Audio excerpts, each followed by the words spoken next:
राजस्थान में कांग्रेस ने हमारे विधायकों को खरीदने का काम किया, लालच देकर काम किया, क्योंकि ये पहले से ही ये ऐसा काम करते हैं कि लालच देते हैं, लोगों को डराते धमकाते हैं। जैसे बीजेपी आज कर रही है, ईडी का काम डर दिखा रही है, सीबीआई का डर दिखा रही है, लोगों को अपने पक्ष में लेके आना चाहती है। तो ऐसे ही कांग्रेस है। कांग्रेस और बीजेपी में ज़्यादा अंतर नहीं है, दोनों ही सेम है, दोनों की मानसिकता एक है, दोनों एक आइडियोलॉजी पे काम करते हैं। एक बड़ा हिंदू, एक छोटा हिंदू, एक जनोदारी हिंदू है, एक वैसे ही हिंदू है। आपके चैनल के माध्यम से देश के लोगों से कहना चाहता हूं कि जाति धर्म के नाम पर जो पार्टियां चलती हैं, उन पार्टियों को आपको नकारना चाहिए। जो संविधान को इस देश में बचाना चाहते हैं, उस पार्टी को आगे लेके आना चाहिए। हमारी पार्टी बहुजन समाज पार्टी इस देश में संविधान को सुरक्षित रखना चाहती है। देश में गरीब लोगों को और हर प्रत्येक नागरिक के अधिकार जो सुरक्षित है संविधान में, उनको वो देना चाहती हैं। शासन, प्रशासन, अनुशासन के माध्यम से इस देश को चलाना चाहती हैं। इस देश में जाति के नाम पर, धर्म के नाम पर, क्षेत्र के नाम पर कोई भी आतंक ना हो, कोई भी भ्रष्टाचार ना हो, उसको दूर करना चाहती हैं। और जो नेता झूठ बोलते हैं, उनकी दुकान पर ताला लगाना चाहती है। ये बहुजन समाज पार्टी चाहती है। बहुजन समाज पार्टी लोगों को रोजगार देना चाहती है, एजुकेशन देना चाहती है, उनको सम्मान के साथ जीने का मौका देना चाहती है। ये है बहुजन समाज पार्टी। और दूसरी पार्टी क्या है? वो तुम्हें राशन देंगे, वो तुम्हें बिजली देंगे, वो तुम्हें मुफ्त में कुछ देना चाहते हैं। हम आपको आपके अधिकारों से साथ में जागरूक करना चाहते हैं। आपके अधिकारों के साथ आप सम्मान के साथ जिए, डिग्निटी के साथ जिए, जो संविधान में आपके अधिकार हैं। लेकिन सर, जो बीजेपी है वो देश में राम मंदिर बनवा रही है। देश में एक ही मंदिर नहीं है, देश में हजारों लाखों मंदिर हैं। उन मंदिरों से देश के गरीबों का कोई उद्धार नहीं हुआ है। देश के गरीब आज गरीब ही हैं। एजुकेशन में कोई फर्क नहीं पड़ा है। एजुकेशन कितनी बड़ी यूनिवर्सिटी बनाई है जो वर्ल्ड लेवल पे हम उनसे कम्पीट कर सकें। कंपटीशन में कितनी हमारी यूनिवर्सिटी आती हैं, कितने हमारे हॉस्पिटल हैं। आज भी गरीब व्यक्ति एजुकेशन नहीं दिला सकता अपने बच्चों को, रोजगार नहीं मिलता उसको। आज भी गरीब व्यक्ति दवाई की वजह से मरता है। आज भी गरीब जो है वो गरीब होता जा रहा है और अमीर अमीर होता जा रहा है। तो मंदिरों से इस देश में कोई परिवर्तन आने वाला नहीं है। अगर इस देश में कुछ परिवर्तन आने वाला है तो अच्छी पार्टी देश में शासन करे।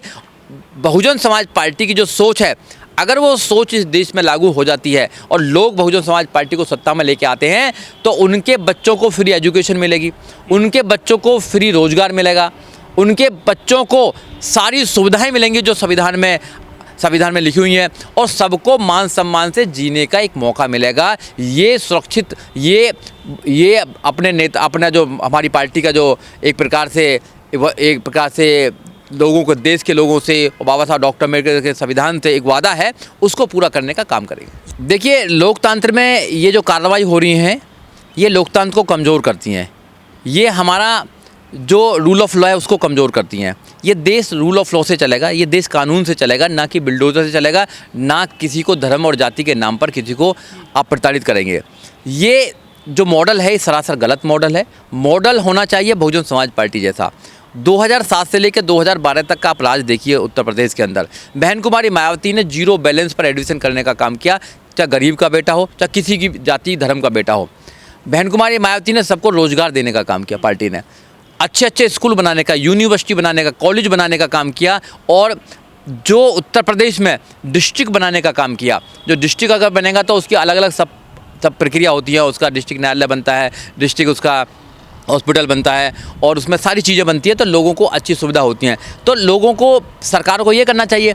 तो उत्तर प्रदेश में सबसे पहले अगर किसी ने प्रोग्रेस का मॉडल बनाया तो बहुजन समाज पार्टी ने बनाया। ऐसा ही पूरे देश में बनना चाहिए। केवल जाति के नाम पर, धर्म के नाम पर बिल्डोजर चला दिया गया, किसी को भैया जाति के नाम पर जेल में डाल दिया गया, NSA लगा दिया गया, UAP लगा दिया गया, ये सरासर गलत है। डेमोक्रेसी में, रूल ऑफ लॉ में ये कहीं भी ये इस प्रकार की कार्रवाई कहीं भी ये नहीं है, वाजिब नहीं है। इसलिए ऐसी कार्रवाइयों से दूर रहना चाहिए। ऐसी सरकारों को हमें उखाड़ कर फेंकना चाहिए। जब तक देश के लोग ऐसी सरकारों को उखाड़ कर नहीं फेंकेंगे, ऐसे ही कार्रवाई होती रहेंगी। जाति के नाम पर, धर्म के नाम पर, क्षेत्र के नाम पर ऐसे ही लोगों का शोषण होता रहेगा। आजम खान ने कहा जेल जाने से पहले कि हम तुम्हारी जीप में नहीं बैठेंगे, हमारा एनकाउंटर हो सकता है। कितने डरे हुए हैं आजम खान यूपी पुलिस से? वो तो आजम खान ही बताएंगे कितने डरे हुए हैं, क्या डरे हुए हैं। उनके नेता बताएंगे, अखिलेश सिंह यादव। मगर मैं आपके चैनल के माध्यम से एक बात कहना चाहता हूँ कि इस देश में जो अक़लियत है, जो मुस्लिम है, वो डरा हुआ है, उसको जानबूझकर डराया हुआ है।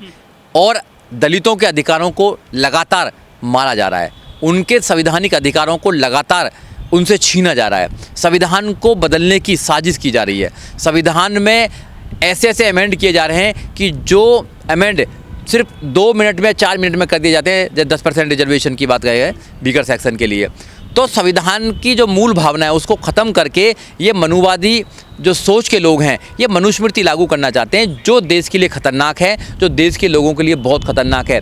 5000 साल की गुलामी को तोड़कर बाबा साहब डॉक्टर अम्बेडकर ने इस देश में एक ऐसा संविधान दिया जो सबको न्याय, सम्मान, समता, मैत्री की एक बात करता है, सबको बंधुता की बात करता है, सबको अधिकार देने की बात करता है। अब ये अपने अपनों को अधिकार देने की बात कर रहे हैं। अंधा बांटे रेपड़ी अपने अपनों को दे, तो ये अपने अपनों को दे रहे हैं, अपनों को बिजनेस में बढ़ा रहे हैं, अपनों को नौकरी दे रहे हैं, अपनों को IAS बना रहे हैं और अंदर के रास्ते से, पीछे के रास्ते से, लेटर एंट्री से लोगों को भर्ती करने का काम कर रहे हैं। तो ये सरासर गलत है। अगर एक ही व्यक्ति खाता रहेगा तो उसका पेट जो बहुत मोटा हो जाएगा, उस पर चला नहीं जाएगा।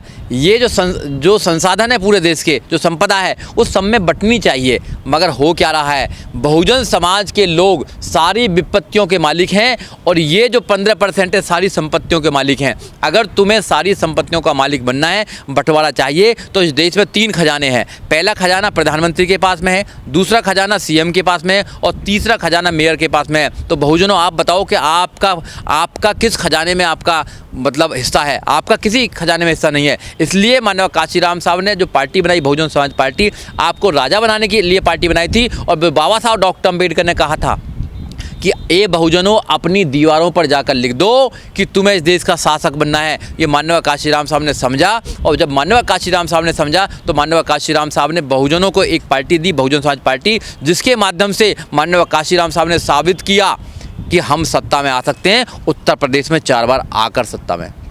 लेकिन योगी राज चल रहा है, उत्तर प्रदेश में राम राज चल रहा है, लाखों दिए जलाए जाएंगे अयोध्या में। अब उससे कोई परिवर्तन होने वाला नहीं है, कोई शांति नहीं आने वाली है।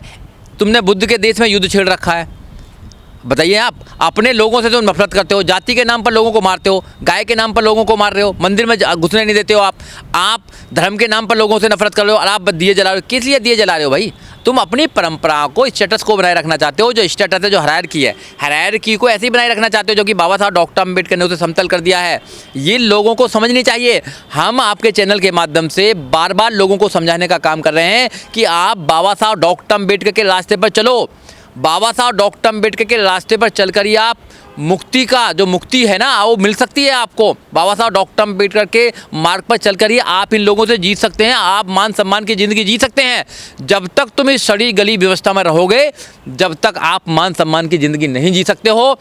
आप उसी व्यवस्था में जीते हो, उसी व्यवस्था में आपको जन्म लेता है, उसी व्यवस्था में आपको मरना पड़ता है। इसलिए बाबा साहब डॉक्टर अम्बेडकर ने 14 अक्टूबर 1956 को इस व्यवस्था को ख़त्म करके आपको एक नई व्यवस्था देने का काम किया था। आपको बुद्ध धम्म देने का काम किया था, आपको बुद्ध के रास्ते पर चलने का काम किया था, आपको विज्ञान के रास्ते पर चलने का काम किया था, आपको संविधान के रास्ते पर चलने के लिए बोला था। मगर आपने बाबा साहब डॉक्टर अम्बेडकर की बात नहीं मानी, आपने माननीय काशीराम साहब की बात नहीं मानी, आपने ज्योतिबा फुले साहब की बात नहीं मानी, आपने साहू जी महाराज की बात नहीं मानी, आपने अपने महापुरुषों की बात नहीं मानी। इसलिए इस देश में तुम्हारा ये हाल है। और जिन्होंने बाबा साहब डॉक्टर अम्बेडकर की बात मानी, जिन्होंने हमने अपने महापुरुषों की बात मानी, आज वो इस देश में अच्छी तरह मान सम्मान से अपना जीवन जी रहे हैं।